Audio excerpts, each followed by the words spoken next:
Hi everybody, it's Mrs. Prime. Maybe your grown-up told you that the library's not open right now, so I thought I would read you a story from my house. I picked out a really good one. I think you're going to like it. It's called The Mouse Who Ate the Moon. Ready? One evening, Little Mouse peered out of her hole. She was looking at the moon. "The moon is beautiful," she said as she settled down to sleep.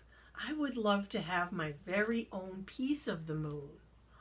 The next morning, when Little Mouse woke up, she saw something that she had never seen before. A piece of the moon had fallen from the sky. "My wish has come true," she said. Little Mouse ran to get a closer look at her piece of the moon. It smelled delicious. "Perhaps I can eat it," said Little Mouse. "It smells so good, I'll just have a tiny bite." She took a tiny bite, then another and another, and just a tiny bit more until she had eaten half of it. "Oh no," cried Little Mouse. "Now the moon won't be round anymore." "What's the matter, Little Mouse?" asked Rabbit. "I've eaten some of the moon," said Little Mouse, "and now it won't be round anymore." "Nobody can eat the moon," said Rabbit. "Well, I just did," said Little Mouse sadly. Little Mouse walked past Mole's house. "What's the matter?" asked Mole. "I've eaten some of the moon," said Little Mouse, "and now it won't be round anymore." "Nobody can eat the moon," said Mole, laughing. "Well, I just did," said Little Mouse.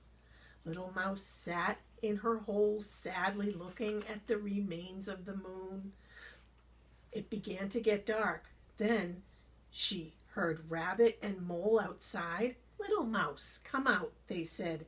"We want to show you something." Little Mouse followed Rabbit and Mole to the top of the hill. They sat and looked at the starry sky.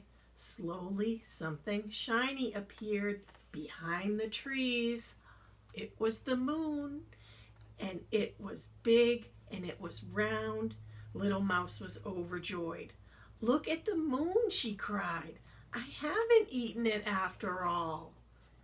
So Rabbit, Mole, and Little Mouse sat under the stars and they ate the other half of Little Mouse's moon. It was delicious. And the big moon lit up the sky behind them, because really nobody can eat the moon. Did you like that? I love that.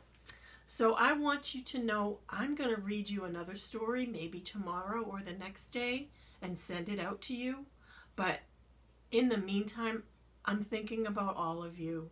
I'm thinking about Jimmy. Hi, Jimmy, and his good friend Jackson.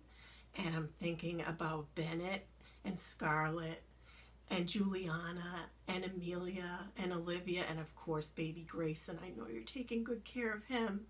And I'm thinking about Zoe and Quinny and Bodie and Paisley and baby Idalina. And I just want you to know that I'm thinking about you, and before you know it, the library will be open and we'll be able to have lots of fun again. Okay?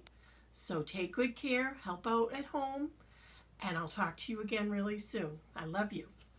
Bye-bye.